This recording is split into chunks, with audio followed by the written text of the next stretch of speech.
Good morning and welcome to the Sjsu Plan Giving virtual seminar series. I want to thank our presenters today, John Wunderling, partner at Ferrari, Ottoboni, Caputo, and Wunderling LLP, and Cristina Bedoya, attorney at Ferrari, Ottoboni, Caputo, and Wunderling LLP as well. Thank you both for sharing your time and knowledge with us. My name is Annie Clark, and I am the Plan Giving Coordinator at San Jose State.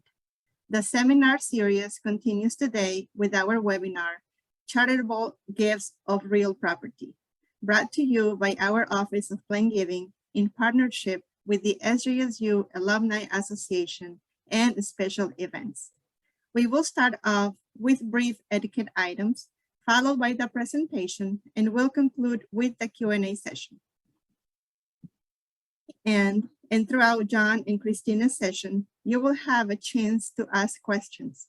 Please submit the questions using the Q&A button on your toolbar at any time during the presentation.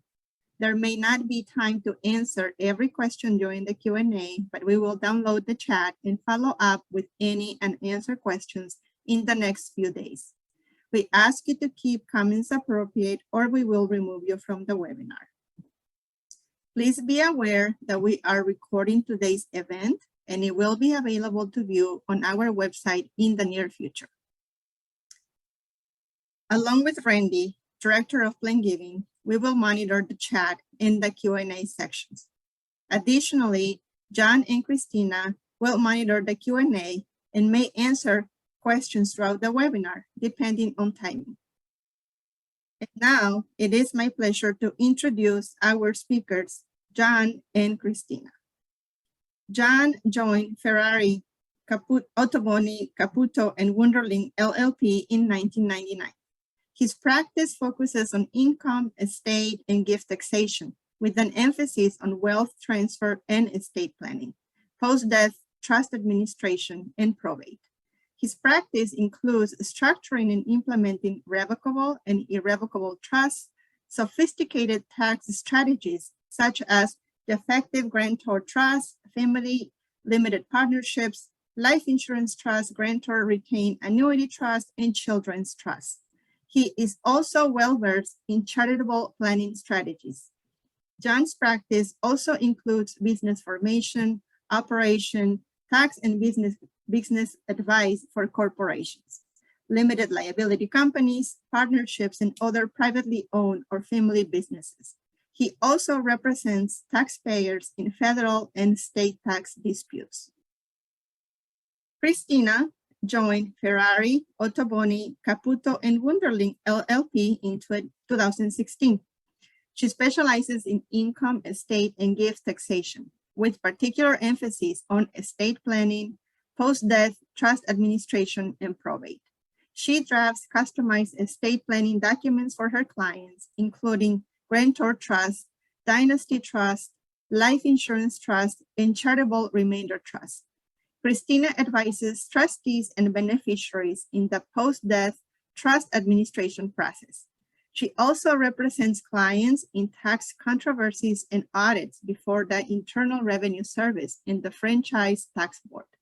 In addition to practicing law, Christina serves as an adjunct faculty member of Santa Clara University School of Law, teaching legal analysis and writing to third-year law students. These and ongoing seminars support Sjsu's mission as a center of knowledge, including estate planning and financial literacy. Without further ado, I turn it now to John and Christina. Thank you, Annie, for that wonderful introduction. It's our pleasure to be here today and discuss all this with all of you. It's really a pleasure. One of my favorite areas of planning is charitable planning strategies, because not only does it help my clients, but of course it is helpful to the charitable organizations to which they provide these wonderful gifts and benefits to. Onward, if we can go to the next slide here. So here we're going to talk about, is charitable giving of real property right for you? Specifically, we're going to talk about The requirements, making sure you qualify for the charitable contribution deduction. We're going to talk about lifetime planning giving options, as well as testamentary or, death transfers via your trust or probate. Next slide, please. Next slide.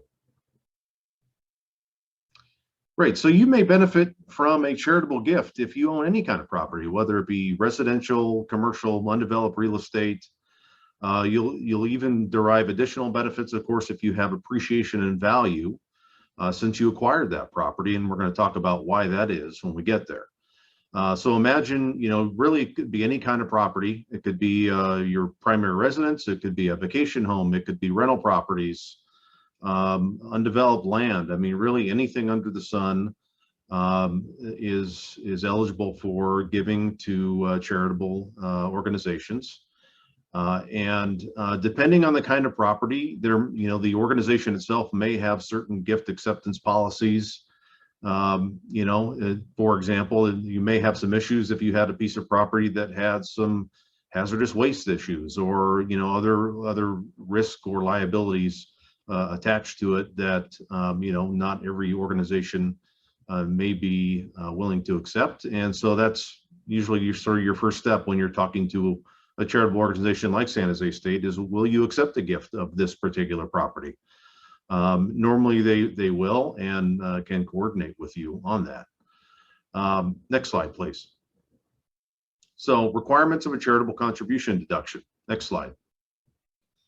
So first thing is you have to have a completed transfer, right? So if for a piece of real property, you're going to have a deed that's signed and notarized and recorded.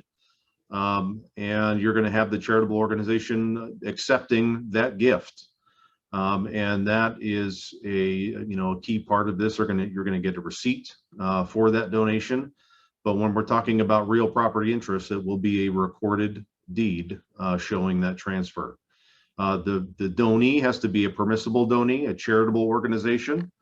Obviously, San Jose State meets those requirements, but sometimes you do need to check that depending on the organization you're planning on giving to. Donative intent. This is really important because a voluntary transfer, a gift by you to an organization, has to be done without any anticipated future benefits.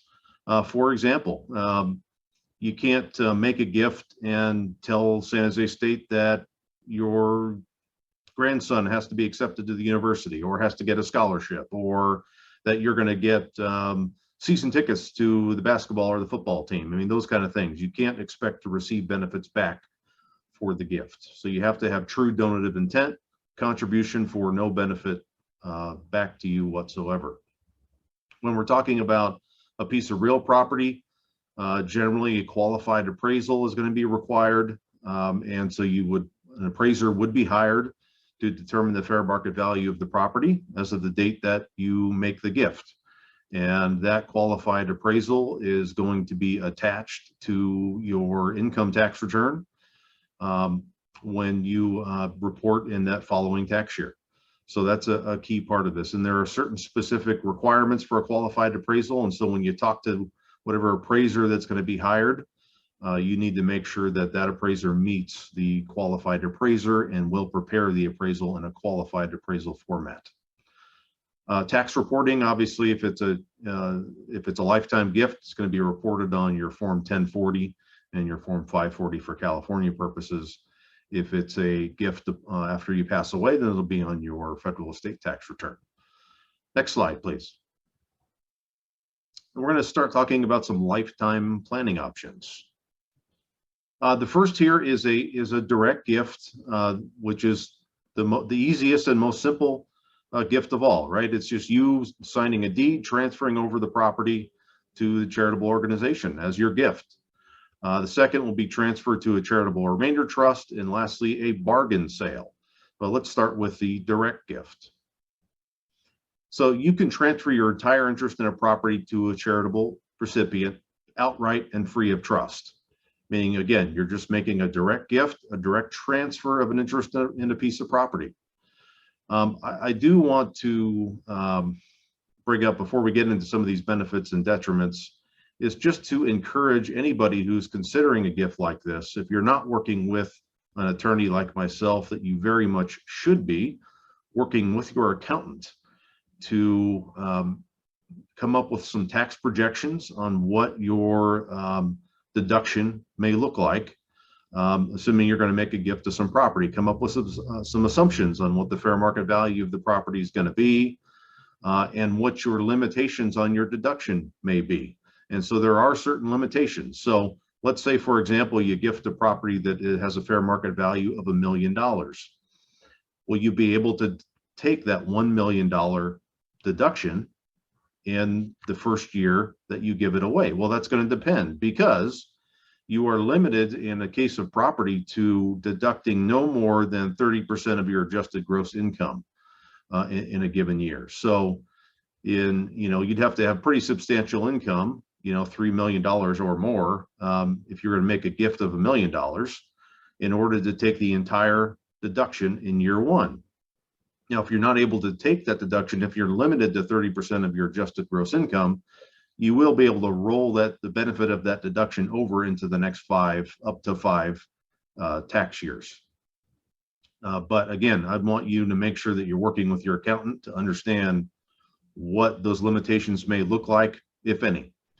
Another thing that we're talking about direct gifts here of generally 100% interest in a piece of property, but a lot of clients come to me and say, well, can I give a portion of it? Do I have to give 100% of the property to the charity?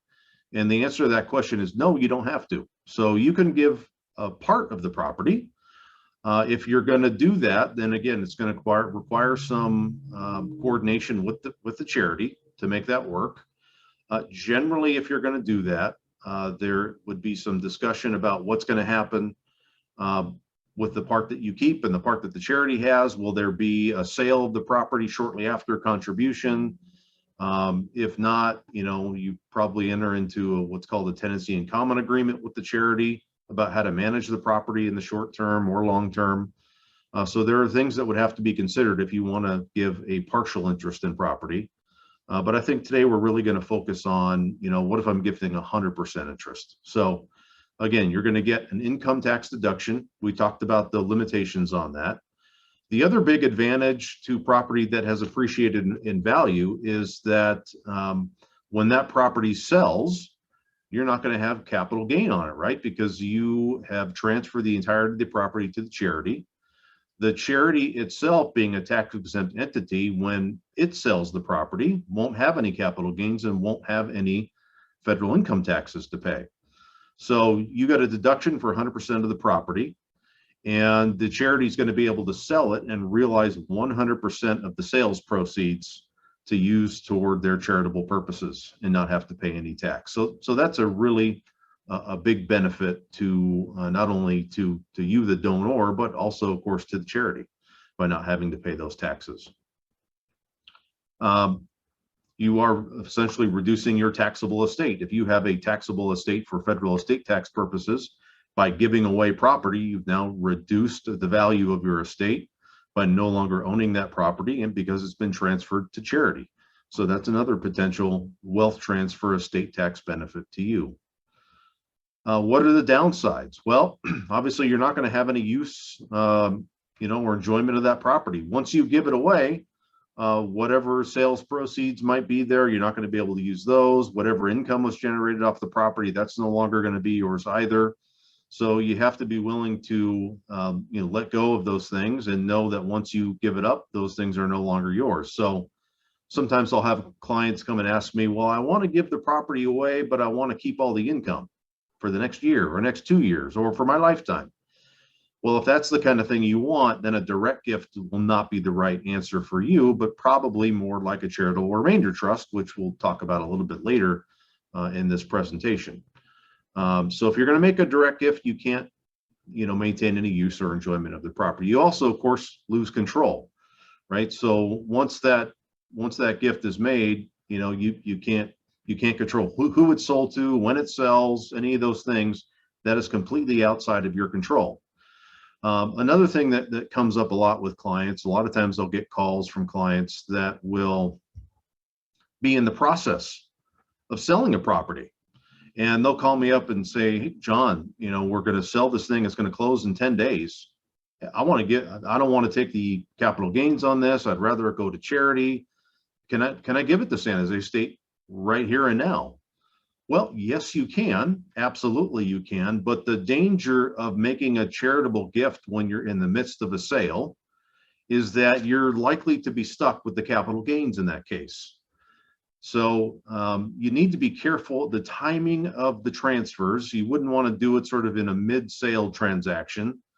I've had clients where we've done this where it's, even if the property's listed for sale, what we might do is first have them take it off the market entirely, contribute it to the charitable organization, to San Jose State, and then San Jose State can then turn around and sell the property when it wants to. So the key there is you can't have control. If you do, and there's capital gains there and you're in the middle of the transaction, you're risking losing the benefits of avoiding capital gains on that. Next slide, please. So an example of a direct gift here. So we have Clara. She owns a vacation condo and she really doesn't want to use it or maintain it anymore. And the condo doesn't have any encumbrances, no mortgage on it or anything like that. That is one thing to consider, that, if you're going to make a gift of property, generally speaking, you're going to have to either get the mortgage, if there is one, paid off, or you may be deemed to have a bargain sale, which we'll also be talking about a little bit later in this presentation. But in our case, there's no debt, there's no mortgages, and she bought the condo, Clara, for $250,000. Now it's worth $650,000. So if she sold the condo, she would incur a large capital gain of $400,000. Remember, it's not a primary residence, so there's no sale exclusion for that. And so she'd have significant capital gain tax, almost $120,000. So in this case, she's going to give the condo to San Jose State, and she's going to claim an income tax deduction for the full fair market value, $650,000. She's going to avoid paying all the capital gains tax on the sale of that condo, and it's all now excluded from her estate for federal estate tax purposes. Now, San Jose State is going to turn around, sell the condo for the full $650,000, and they're not going to pay any capital gains tax. And they'll be able to use those full sales proceeds to, in this case, establish a scholarship fund in the memory of Clara's parents. So, you can certainly establish these funds for whatever purpose you can give to the general purposes of San Jose State or any organization you're trying to provide this benefit to.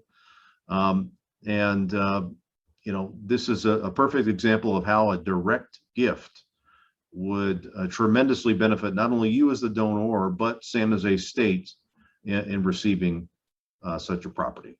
Next slide, please. Okay, I'm actually now going to have the pleasure of handing this off to Christina, who is going to start talking to you about charitable remainder trusts. Great. Thank you, John. Hi, everyone. It's a pleasure to be here with you this morning. As John mentioned, I'll be talking to you first about charitable remainder trusts. And this is a lifetime planning option that is not as simple as the direct gifts that we just discussed, but still has very many benefits for families. So what is a charitable remainder trust? Essentially, it is an irrevocable trust, meaning once it's established, it cannot be changed or amended. This is different from a revocable trust that you may have set up for your own personal estate plan. So it is this kind of irrevocable trust, and it essentially has two parts. And the first part we call a present interest. And what that basically means is that is the right to enjoy the assets of the trust right now for a period of time. And that period of time can be either for a person's lifetime or it can be for a specified term of years. And if you were to implement a charitable remainder trust or a CRT, we would have a conversation with you about whether it makes sense to establish the CRT for a lifetime term or a term of years. The other component of the CRT is called the remainder interest. And what this is the right to enjoy the assets of the trust after the expiration of the present interest. And this remainder interest is a component of the CRT that would be given to the charitable beneficiary, such as San Jose State.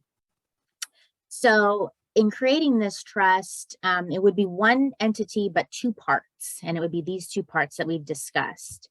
And there are two different types of CRTs, and we would have a conversation with you about which one would make more sense for you. The first type is called a Charitable Remainder Annuity Trust, or a CRAT.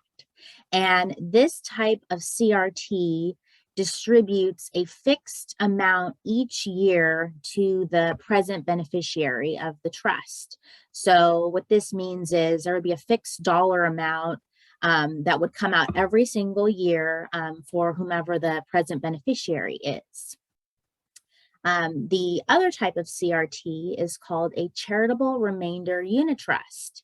And this type of trust would generate an annual payment each year to the present beneficiary, but instead of being a fixed dollar amount, the dollar amount coming out each year would be based on the percentage value of the assets of the trust. So if the value of the trust assets goes up, then the unit trust payment would increase, and vice versa. If the value goes down, then the payment would go down as well. So it would fluctuate each year. Yeah, Christina, if I can just point something out here real quick with the difference between these two trusts, and a critical part of planning, whether you're working with the attorney or your accountant, is understanding the difference between these two and what's going to be best for you as the donor. Because the annuity trust, like Christina mentioned, you're going to have a fixed dollar amount that comes out. So for example, you may make $1 million gift to the CRAT, and you have the right to take out $50,000 a year, every year for the rest of your life. That might be great, but what about, expenses go up? This may be sort of like a retirement planning device for you. Maybe you want to have that amount ratchet up over the years, which you can do. So you can say year one, it's 50,000, year 5, it goes up to 55. I mean, you can get a little creative with how this works, but it's still a fixed dollar amount at the end of the day. If there's some upside to the donor here with a CRAT, is that you're gonna know what the fixed dollar amount is. That's what you're gonna have the right to every year, whatever that is spelled out, that's what you're gonna get. With the CRUT, it's a little bit more of a guessing game, because it's going to depend each year what the fair market value of the assets are. So if you take 5% of the CRUT out each year, in year one, if it's $1 million, you're going to get your 50,000. In year two, if it drops down to 800,000, you're going to get a lot less. But if it goes up to 1.2 million, you're going to get a lot more. So the upside with the CRAT is you get some more certainty. The upside to the CRUT is if the assets go up in value, you're going to enjoy that as well. But if they go down, you also take that risk, and the risk that the amount you're going to receive every year goes down as well. All right. Thanks, Christina. Just wanted to add that. Thanks, John. And in implementing this type of planning, as John mentioned previously, we do always recommend working with your accountant and or financial advisor to run these numbers, to really figure out what makes sense for you and your family and your unique circumstances.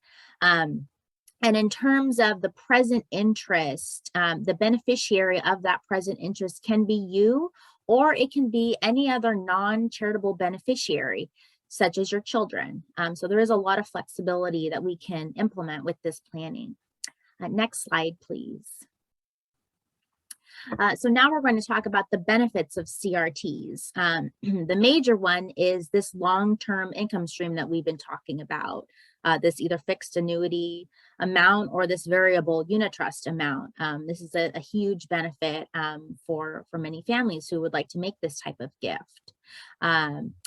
In addition, you may also claim an income tax deduction, and the deduction would be claimed for the remainder interest of the trust, meaning the portion of the trust that will go to the charitable beneficiary once the trust terminates. And the value of the remainder interest turns upon a lot of different factors. And in determining the value of this income tax deduction, we would work with an appraiser who would examine the terms of the trust and ascertain the value of that remainder interest so that you can claim your charitable income tax deduction.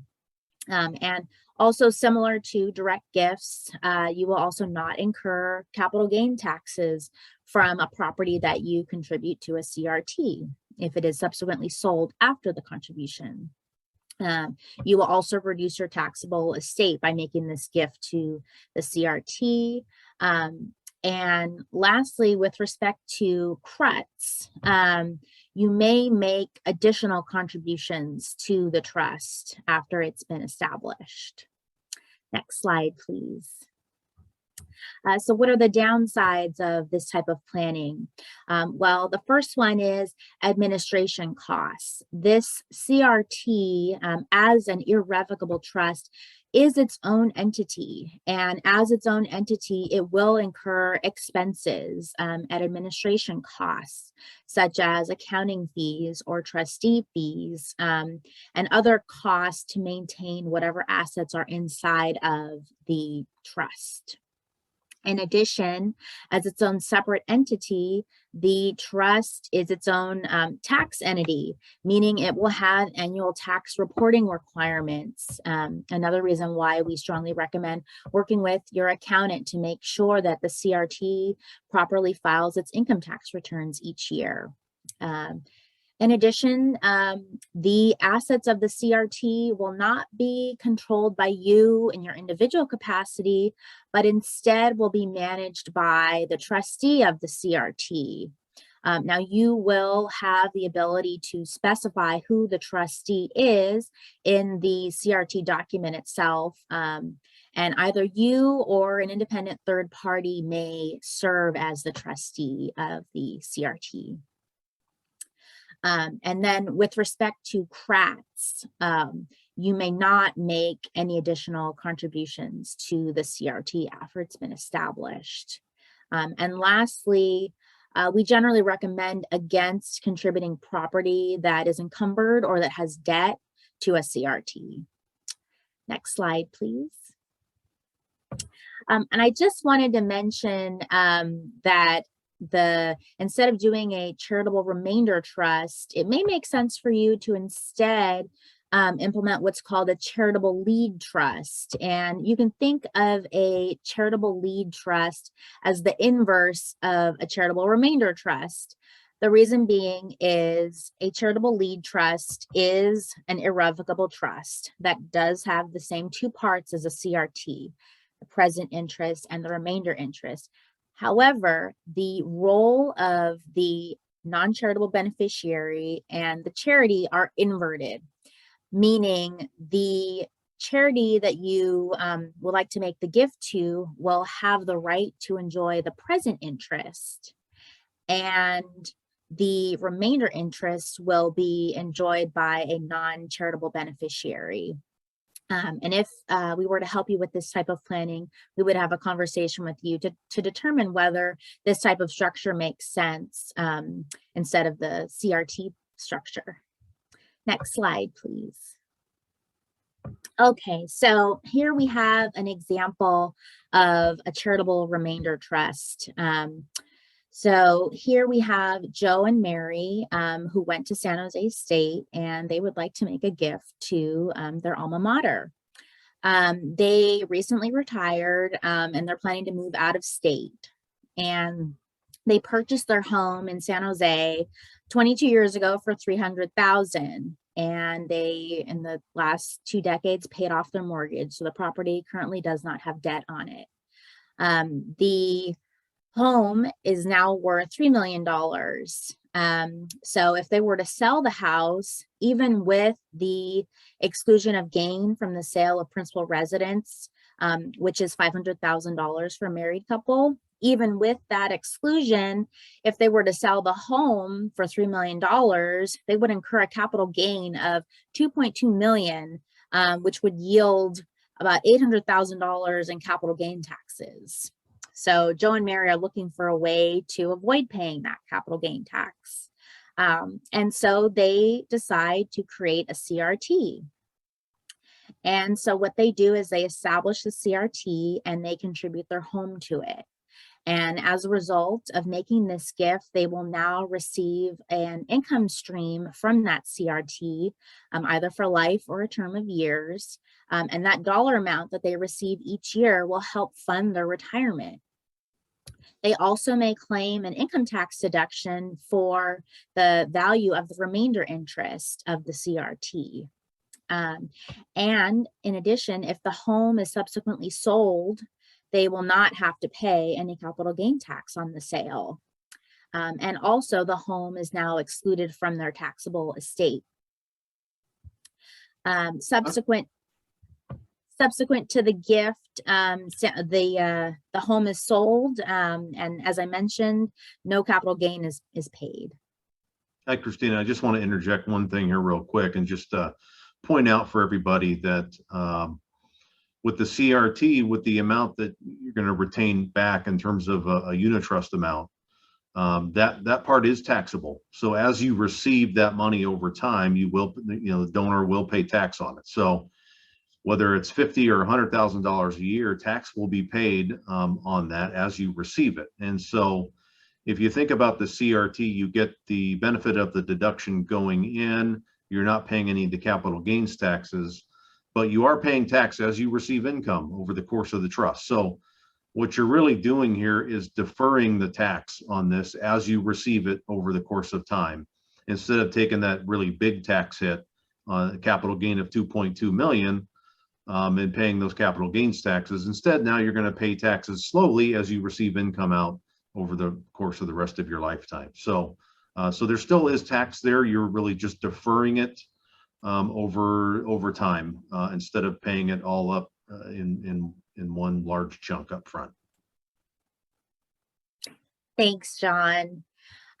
So that does it for this slide. In this example of a CRT. Next slide, please. Okay, so I would like to also discuss an additional planning option, which is a bargain sale. And just as the name suggests, a bargain sale is the sale of a property to a charity at a price that is less than fair market value. There are two components to a bargain sale, the gift portion and the sale portion. And the gift portion is the difference between the fair market value of the property and the purchase price. So if a property is worth $1 million and it is sold to a charity for $500,000, the gift portion is equal to $500,000. And the sale portion is the delta, the remainder. Next slide, please. So there are many benefits as well as downsides to this type of planning. The first benefit is there is an income tax deduction that you may claim equal to the gift portion. And in addition, upon the sale, you will not need to incur the full capital gain, but rather you will incur a capital gain only on the sale portion of the property. And there are special rules to calculate the capital gain. And if you were to enter into a bargain sale, we would again work with your accountant to run the numbers to calculate exactly what the capital gain would be. In addition, because this is a sale, you would realize sales proceeds. So you would generate some liquidity from the sale. And lastly, because you would be selling the property, it would be removed from your taxable estate and thereby reducing it. What are some of the downsides? Well, since this is a sale, there could be transfer costs associated with the sale. And in addition, after selling the property, you can no longer use it or enjoy it because it will no longer belong to you. And as I mentioned as well, because a portion of the transfer will be treated as a sale, you will likely incur some capital gain, but nonetheless less than you would otherwise incur if you did just a regular sale on the market for full market value. And lastly, with respect to debt, if the property is encumbered at the time of the sale, the value of the debt will be included for purposes of calculating capital gain in your amount realized, which essentially means that it will increase the capital gain. But again, not to get too much into the specificity of the numbers, we would strongly recommend working with your accountant to figure out the gain that would be due from the sale, as well as the value of the deduction. Next slide, please. So here we have an example of a bargain sale. We have Sam, who has a rental property, and he's been thinking of making a gift to San Jose State in memory of his uncle. This rental property is also currently unencumbered, meaning it has no debt. So Sam's cost basis in the property is only $100,000, and the fair market value of this property is $1 million. So if he were to sell it on the open market for the full fair market value, he would incur a capital gain of $900,000, which would result in approximately $270,000 in capital gain. So instead of selling the property on the open market, he decides to sell the property to San Jose State in a bargain sale. And he sells the property to San Jose State for $500,000 with the intent to make a gift to San Jose State. So the gift portion of this transaction is equal to $500,000, which we calculate as the difference between fair market value and purchase price. So he will have a charitable income tax deduction equal to $500,000, which, as John discussed earlier, may or may not be able to be claimed in the first taxable year, but again, can be claimed over a 5-year period. And the other portion of this transaction would be the sale. And Sam would incur a capital gain, but due to the gift, the capital gain that he will incur will be significantly less than it otherwise would have been had he sold it on the open market. And in doing this, he fulfilled his charitable intentions and made a wonderful gift in the memory of his uncle. Next slide, please. Okay, so really quickly before we wrap up, I'd just like to touch on some testamentary or at death planning options. And the two options that I will discuss are a specific bequest, which is a simple option, as well as a testamentary charitable remainder trust. Next slide, please. Okay, so the simplest option for an at-death transfer is a specific bequest. And you can think of a specific bequest as a direct gift that is made at death. A specific bequest is a gift to charity that is specified in your estate planning documents. So to accomplish this type of gift, you would include a provision in your trust or your will that states that you would like to leave a certain piece of property to a charitable recipient.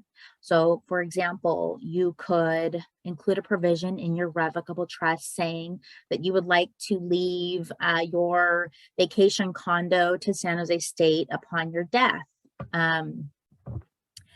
Now, a major benefit of this type of gift is that because the bequest is included in your revocable estate planning documents, if you change your mind, you can always amend your trust to remove the gift.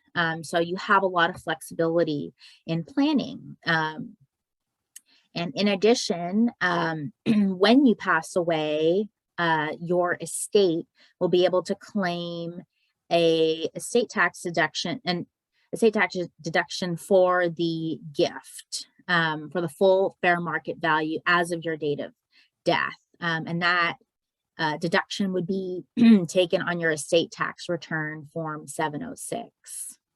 There are, however, some cons to this type of planning. The major one being a lapsed bequest, because this you would have the option to give away the property during your lifetime.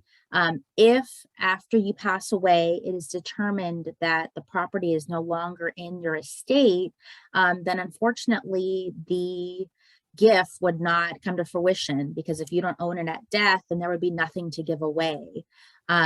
So care needs to be taken to ensure that your estate planning documents are updated and that they reflect your wishes, so that when you pass away, your wishes are fulfilled. Another downside is including a charity in your estate planning documents can at times add some complexity to the post-death trust administration process. This does not always occur, but it's something that we just like to make our clients aware of, so that they're aware that this may happen after they pass away and their trust is being administered. Next slide, please.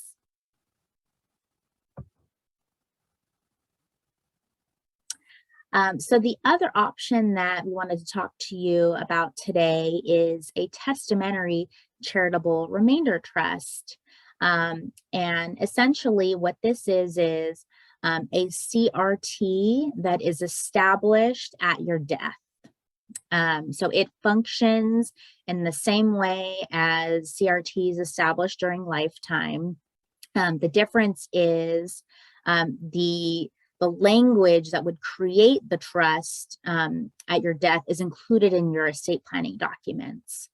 So what we would do to implement this type of planning is we would include a provision in your revocable trust that states that at your death, you would like to have a CRT created, and you would have the ability to specify who the non-charitable beneficiary is, as well as the charitable beneficiary.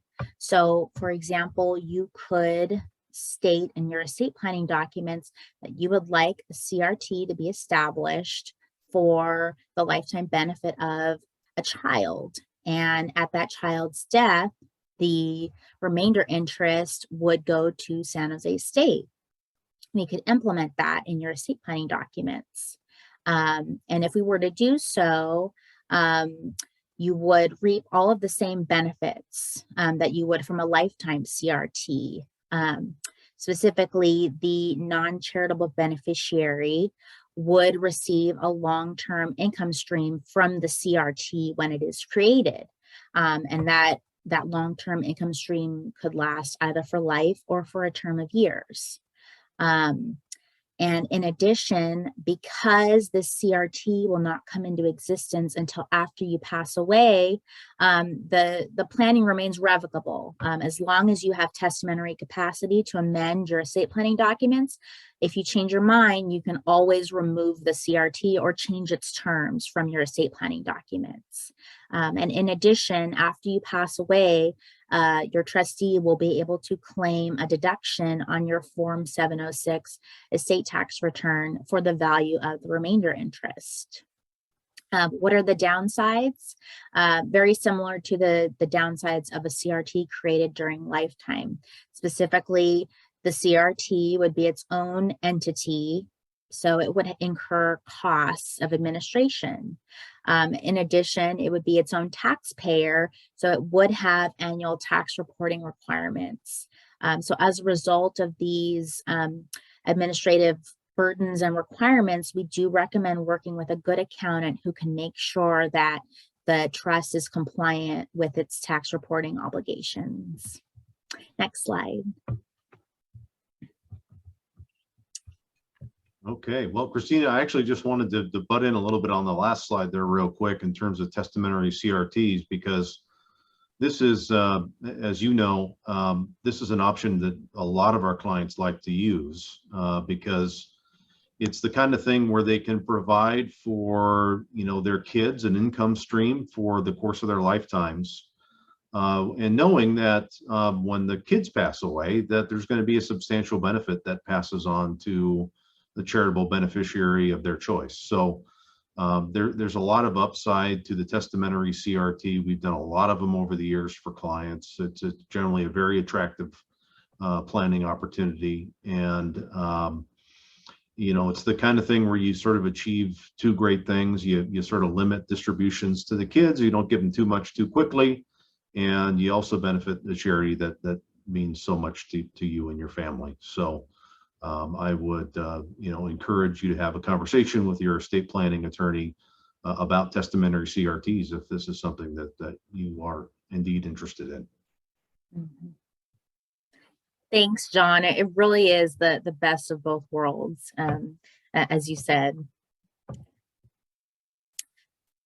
So with that, that is the conclusion of our presentation. Thank you, John and Christina, for all this valuable information. And now we would like to take some time to answer a few questions again to our audience. If you prefer, you can send them privately through the chat. So first question we have is, can you clarify after the CRT is set up, what is actually generating the income stream? Yeah. So what is generating the income stream is whatever assets are in the CRT. So if you're going to contribute a piece of real property to the CRT, that is what's generating the income stream. So if it's a rental property, that's your income. If it's not a rental property, let's say it's a personal residence or the type of property that may not be generating any sort of real revenue, then there is not going to be any revenue, right? So, and if you're going to get a $50,000 payment at the end of that first year out of that CRT, then there's got to be some assets there to distribute out. So this is where planning to set up the CRT and what kind of CRT it is key with your attorney and or accountant, because there are different kinds of CRT structures we can set up. For example, if we know we have a piece of property that doesn't generate any income and won't generate any income until it's sold, then we would typically have the CRT just distribute the lesser of its income or the unit trust amount, let's say that 5% of fair market value. And so in that first year, maybe we're trying to get the property ready to sell. Then there wouldn't be any distribution in year one because there's no income that was generated. And I wouldn't actually start making a distribution until income was generated. The assets were sold and then invested into something else, whether that was another piece of property or a balanced portfolio that was generating income from there.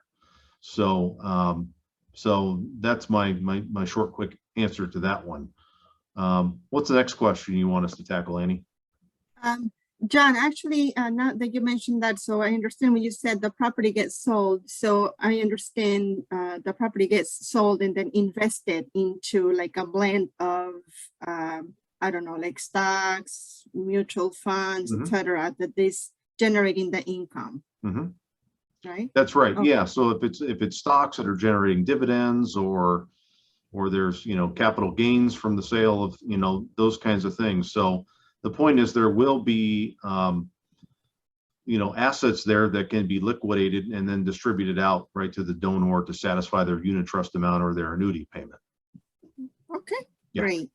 Thank you. So next question, do you recommend contributing cash in addition to the real estate to cover, for instance, legal and accounting costs that need to be paid by the CRT before the real estate is liquidated?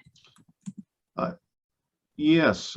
Yeah, we absolutely may do that. So it depends on how quickly that, it's going to be sold. If it's property we think that's going to sell pretty quickly, then we're probably not going to need to worry about contributing cash.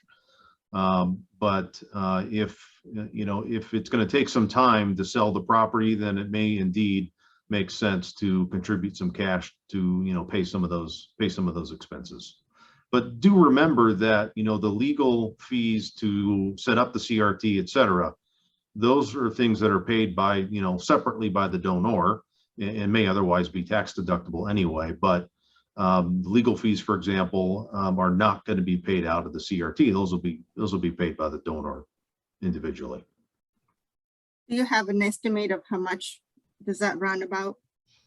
Legal fees can really depend on the CRT itself. It could be as low as, say, maybe $3,500 to well over $10,000 if we're doing complicated business assets or things like that to the CRT. Perfect. Okay. Next question. On a CRT, do you still file a gift tax return to disclose the remainder interest gifted to charity through the CRT? Why don't you take that one, Christina? So yes, you would hire an appraiser to value the remainder interest. And again, there are several factors that the appraiser would use to determine the value. And then whatever value is determined would then be reported on, if for a lifetime transfer, the income tax return to claim the charitable deduction. Right, but we're not necessarily filing a gift tax return. I think that was the right. Yeah. Right. It would we do not need a separate 709. It would just be the 1040 and the 540 for California.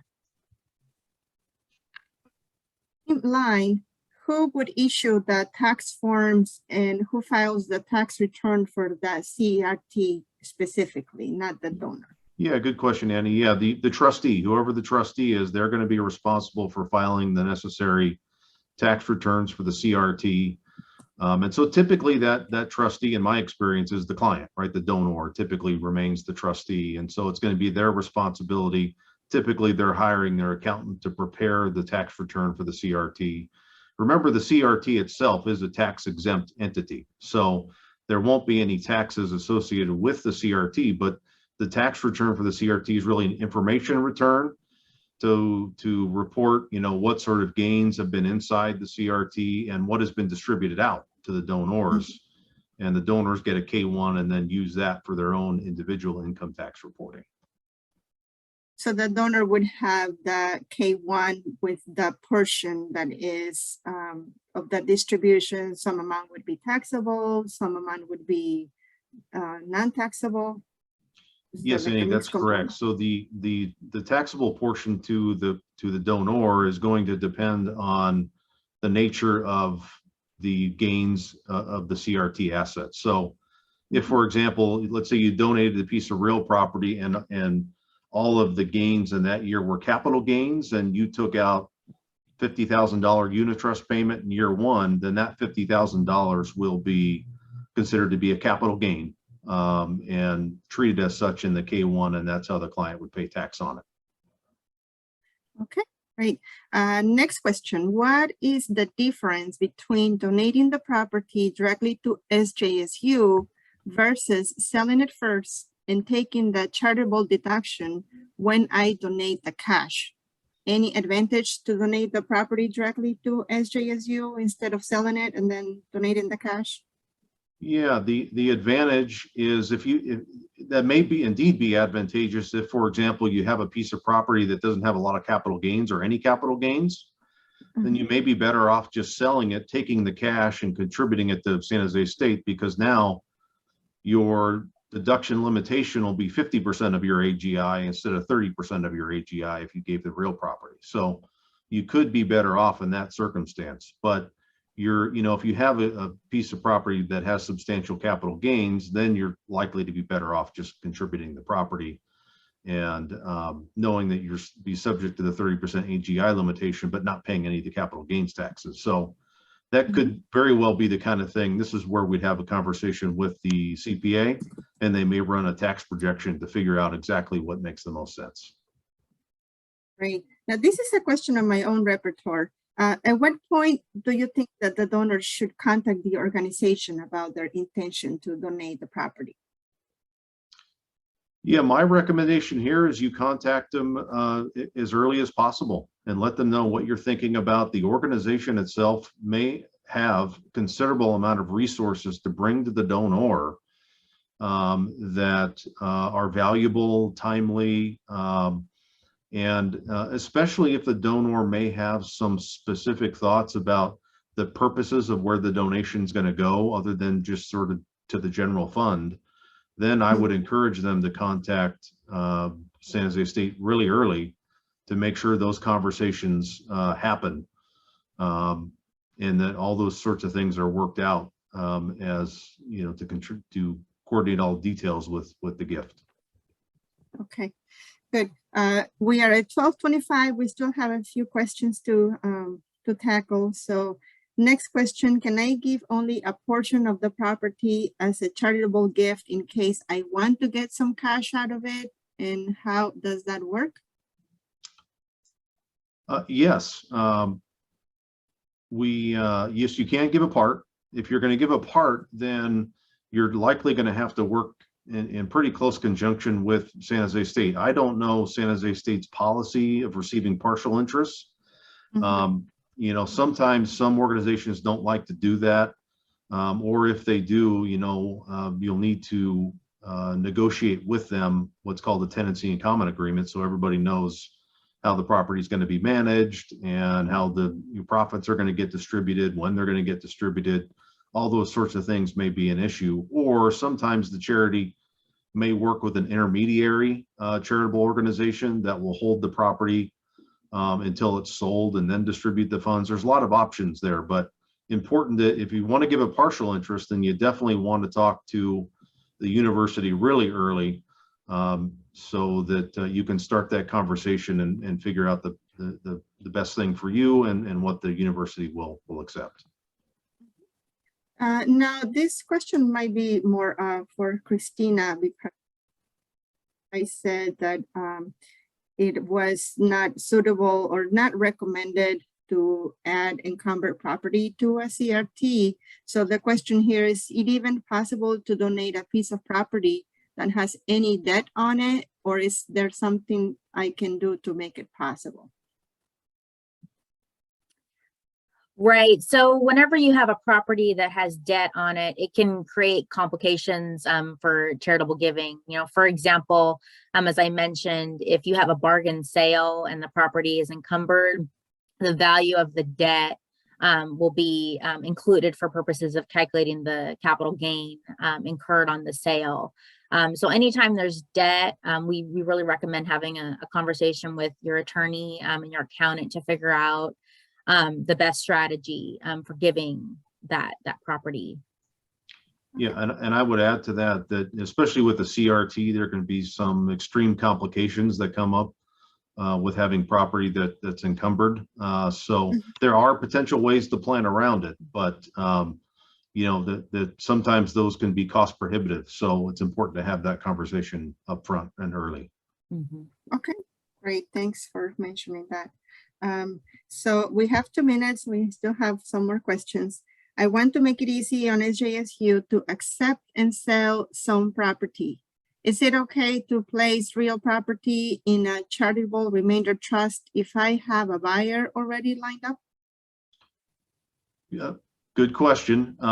If you have a buyer lined up, is it generally okay? Yes. If you are in the process of a sale, right, where you already have a purchase and sale agreement and all that you're in the process of closing, then I would say no, because you're going to get stuck with a capital gains tax hit if you do that. So now if you have somebody you know who wants to buy the property, but you haven't entered into any negotiations to do that, that's okay. Then you can, you know, give the property to San Jose State, say, hey, I have a buyer.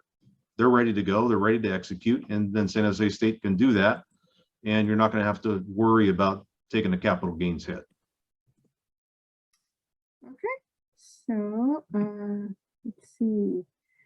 We still have a few more minutes to 12:30. If you don't mind, we can probably go an extra minutes over.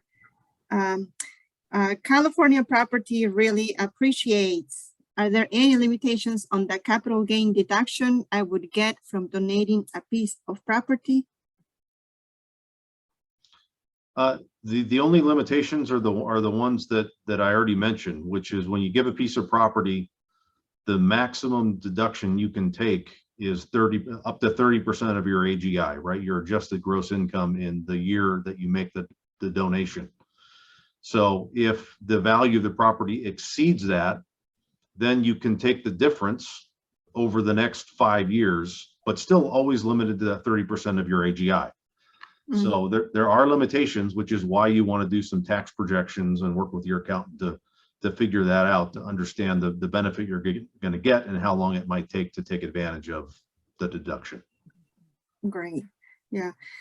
If I use a charitable remainder trust to accept a charitable donation of property, will I receive a charitable deduction for the full fair market value of the property? Christina, why don't you tackle that one? So if you make a gift of real property to a CRT, you will be able to claim a charitable income tax deduction for the value of the remainder interest. So the value of the remainder interest will be determined with a formula that will look at the dollar amount that you'll be taking out of the CRT each year. And so depending on the value of those payments, that will affect the value of the remainder interest. So it's really a mathematical formula that we would work with your accountant and or financial advisor to run those numbers to try to estimate the value of that remainder interest. But because the CRT has two components, the present interest and the remainder interest, the value of the remainder interest is not equal to the full fair market value of the property that you would contribute to the CRT. Yeah, and to add to that, I would say that most clients typically, not always, but typically take the maximum benefit back from the CRT that they can, which means by calculation that they would receive a deduction of 10% of the value of what went in. So if you put in a piece of property worth $1 million, you'd get $100,000 deduction for charitable purposes for that CRT donation. Now, remember, the other big benefit of the CRT is not necessarily on contribution, but the fact that once the assets are in the CRT, they're sold without any taxes. And no taxes are paid on those assets until the donors receive the income out of the trust. And so that CRT is itself a tax exempt entity. So that's the big benefit, is not paying taxes on the capital gains in the CRT. Okay, we'll sneak in one last question. I heard that I can donate my home but still live in it. How does that work? That's absolutely true. If you donate your home, you can't live there anymore, because that would be maintaining a benefit, right? So if you've given it away, you can't live there. Now, I suppose there could be potentially a short-term arrangement, right? If you wanted to make a donation, there could be a short-term arrangement where you'd have to pay fair market value rent while you were still living there. But that would have to be something that's negotiated up front with the charity. Well, thank you so much, John and Christina, and to our audience. Thank you for joining us for today's virtual seminar. Our featured speakers in this Plain Giving series are experts in a variety of fields, including estate planning, trust law, wealth advising, real estate, tax, and charitable giving. They have graciously agreed to share their time and knowledge with the SJSU community, and we are very grateful. Our next seminar will take place in March, and we look forward to seeing you then. We will share more details. And if you have any questions or wish to get in touch with our presenters, please contact Randy Baylock, SJSU's Director of Plain Giving, or visit us on the web at legacy.sjsu.edu. Thanks again and have a great day.